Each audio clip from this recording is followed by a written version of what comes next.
안녕하세요. 아리의 괴담상자입니다. 오늘은 아버지의 장례식장에서 평생 잊지 못할 섬뜩한 경험을 한 직장인 A씨의 기묘한 이야기를 들려드리려 합니다. 피로와 슬픔에 가득 찬 채 잠을 거의 자지 못하는 A씨가 새벽 1시에 장례식장이라는 공간에서 겪은 기묘한 이야기. 지금 바로 시작합니다. A씨는 30 중반의 평범한 가장입니다. 작년 여름 퇴근길에 날아든 아버지의 비보를 겪은 후 A씨는 정신없이 장례를 치르느라 이틀째 밤이 되었을 때 거의 한계에 가까웠습니다.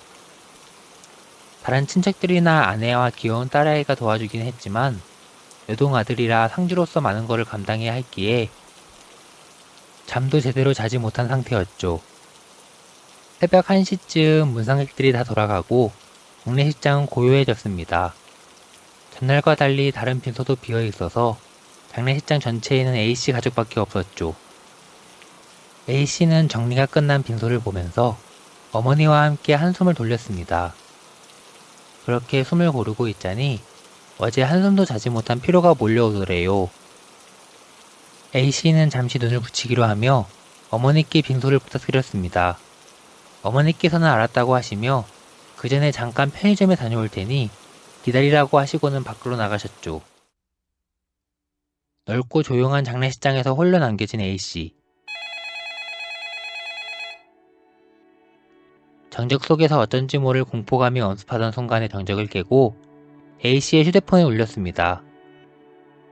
발신 번호를 확인한 A씨는 반가운 마음이 들었습니다. 화면에 뜬 번호는 바로 집 전화 번호였거든요. 아내가 딸을 재우고 나서 안부 전화를 했나 보다 싶었죠. A씨는 바로 전화를 받았습니다. 여보? 하지만 상대방은 아무 말도 없었습니다.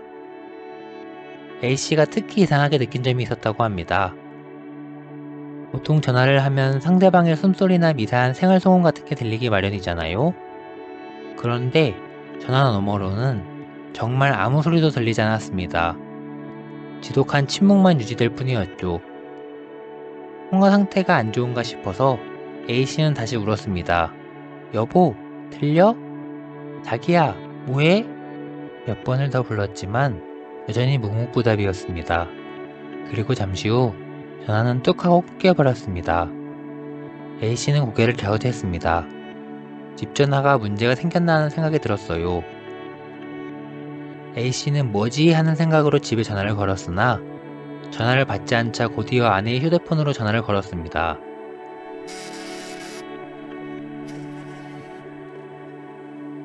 전화를 걸자 진동소리가 들렸습니다. 그것도 아주 가까운 곳에서요. 바로 A씨 가족이 사용하던 장례식장 안쪽 휴식용 방 안에서 말이죠. 처음에는 아내가 휴대폰을 놓고 와서 전화했구나 하면서 자리에서 일어났습니다. 하지만 일어선 순간 A씨의 등줄기에 서늘한 소름이 돋았습니다. 설마 하는 마음으로 조심스럽게 방문을 열었죠. 방 안에는 아내와 딸이 나란히 자고 있었습니다. 아내는 피곤했는지 딸을 껴안고 깊은 잠에 빠져 있었고 아내의 휴대폰은 베개 옆에서 노련하게 진동하고 있었죠. 휴대폰의 진동소리에 잠이 깼는지 초등학생이던 딸아이가 칭얼거리며 A씨를 보다가 다시 잠에 들었습니다. A씨가 전화를 끊자 그제야 진동이 멈췄습니다. 가족 모두가 장례식장에 있었는데 그럼 아까 집 전화로 걸려온 전화는 도대체 누가 건 걸까요? 잠시 후 어머니가 편의점에서 돌아오셨습니다. A씨는 애써 덤덤한 척 하면서 어머니께 넌지시 물었습니다. 혹시 집에 다녀오셨냐고요? 어머니께서는 아니 집에 뭐 필요한 거 있었니? 그러면 미리 전화를 하지 그랬어 라고 대답하셨죠. A씨는 차마 사실대로 말할 용기가 나지 않아 화제를 돌렸습니다. 이후 양치를 하고 휴식방에 누웠지만 머릿속은 복잡해졌습니다. 분명히 집에서 온 전화였지만 정작 집에는 아무도 없었습니다. 요즘 보이스피싱 기술이 좋아져서 우연히 우리 집 번호로 조작해서 건 걸까? A씨는 그렇게 애써 스스로를 안심시키며 잠을 청했습니다. 그날 이후 A씨는 찝찝한 마음에 집에 전화선을 아예 뽑아버렸다고 합니다. 하지만 장례를 마치고 난 뒤 아내에게 이야기를 듣자 사건은 더 미궁 속으로 빠졌습니다. 장례식이 끝나고 얼마 지난 일상으로 돌아왔을 때 아내가 문득 생각이 났는지 신기한 표정으로 A씨에게 이런 말을 하더군요. 장례식장에서 둘째 날 밤에 영영이가 자기가 꾼 꿈이 인상 깊었대.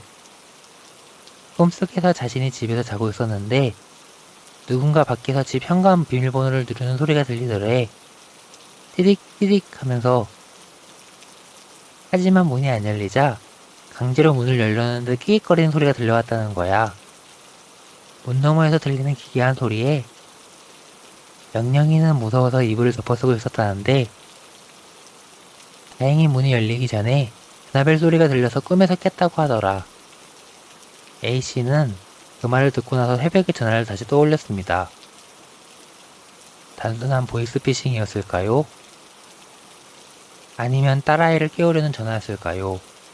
혹은 해치려는 전화였을 수도 있을까요? 오늘의 이야기는 여기까지입니다. 여러분의 익숙한 전화번호로 공포스러운 상황을 맞이한 적이 있으신가요? 영상을 시청해주셔서 감사드리며 재미있게 보셨다면 좋아요와 구독을 눌러주시면 감사드리겠습니다.